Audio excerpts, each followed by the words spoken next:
Hi guys! Today's video is a compilation of 3 horror films worth revisiting for Halloween. They are all top-notch sleeper hits that are worth another look, or a first look if you haven't seen them. The oldest dates back to 1979, the newest 2002, but each of them fall under the horror genre and feature clever plots, solid chills, and a stellar cast. So let's get into it. In no particular order, here are 3 horror movies worth revisiting for Halloween. Number 1. Red Dragon. Red Dragon was released in 2002, but is actually a prequel to 1991's Silence of the Lambs. Adapted from the novel by Thomas Harris, the script was written by Ted Talley, who won an Academy Award for his Silence of the Lambs screenplay. I actually prefer this movie to Silence of the Lambs, which earned a staggering 7 Oscars. Both did well at the box office, but for some reason Dragon didn't win over the critics or audiences to the same degree.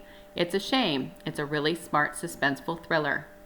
Red Dragon features Edward Norton as a hungry FBI agent who seeks the expertise of forensic psychiatrist Dr. Hannibal Lecter, played, of course, by Anthony Hopkins in his Oscar-winning role.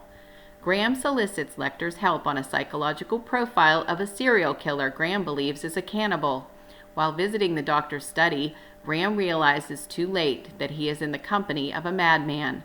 Lecter, knowing the young agent is onto him, stabs Will, who fights back, stabbing and shooting Lecter multiple times. Both collapse to the floor near death. Cut to 1 year later, Baltimore, Maryland. The sinister doctor is imprisoned and deemed insane. Will Graham retires to the Florida Keys. Then his old boss, Jack Crawford, this time played by Harvey Keitel, begs him out of retirement.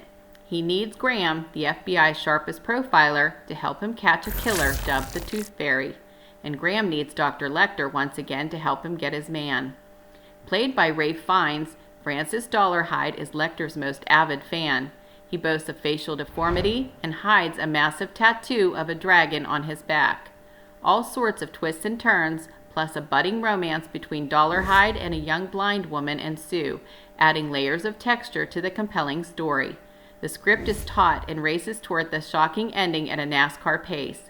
The cast is especially impressive too, as nearly all the principal players are Oscar favorites.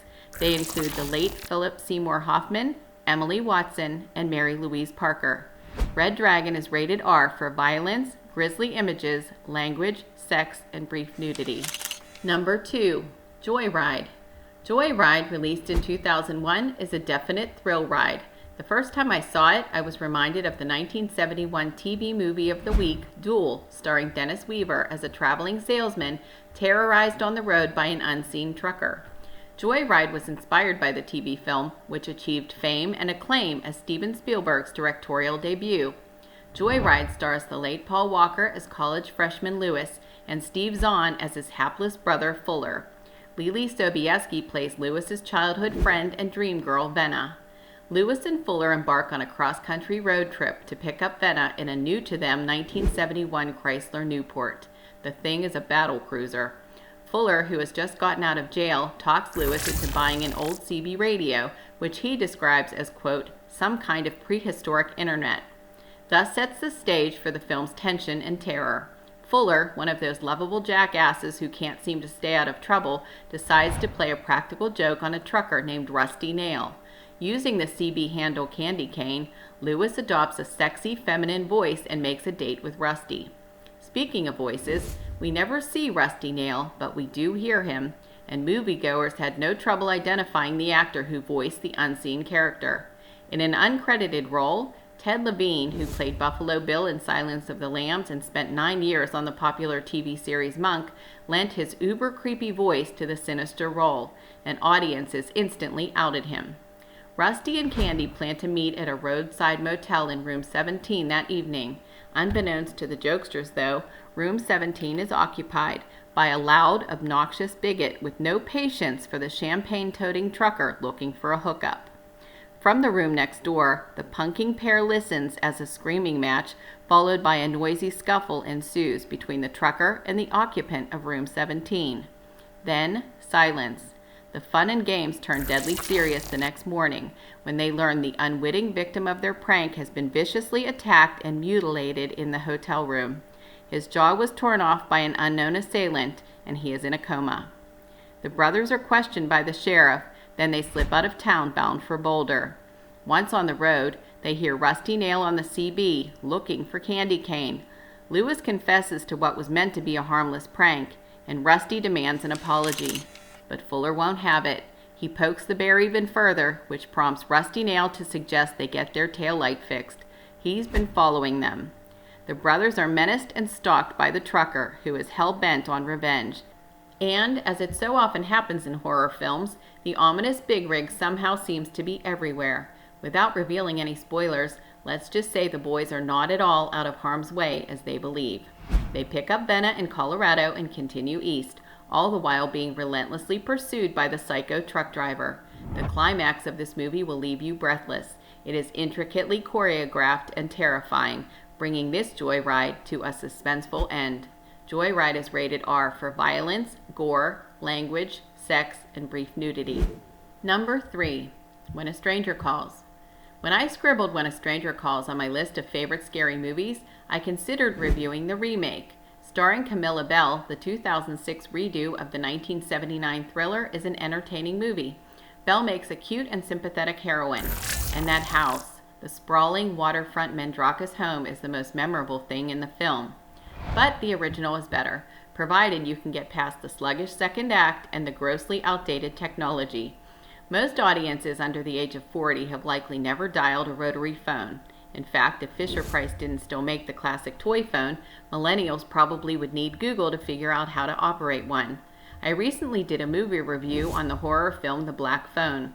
If you haven't seen my video or the movie, I hope you'll check them out. That movie is now streaming, and it's great.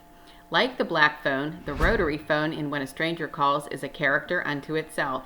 Its ring is jarring, especially in these current times when we can customize our cell phone ringtones to anything we like. So the ring of the creepy phone in this movie effectively ups the tension early on. The 1979 thriller When a Stranger Calls is often referred to as the babysitter movie. Horror director Wes Craven modeled the first 12 minutes of his blockbuster hit Scream after the opening of this film.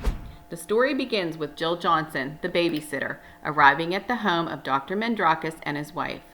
Jill is played to great effect by a young Carol Kane, whose body of work has garnered her Emmy Awards and Oscar nods. I am most familiar with her comedy work, as she proved herself a scene stealer on TV's Taxi and in some of my favorite comedies like Jumpin' Jack Flash and Scrooged. But, as she proves here, Kane is a solid dramatic actress as well. The Mandrakises are meeting Jill for the first time, so they give her the standard info. Going to dinner, may go for a movie, back around midnight, the usual.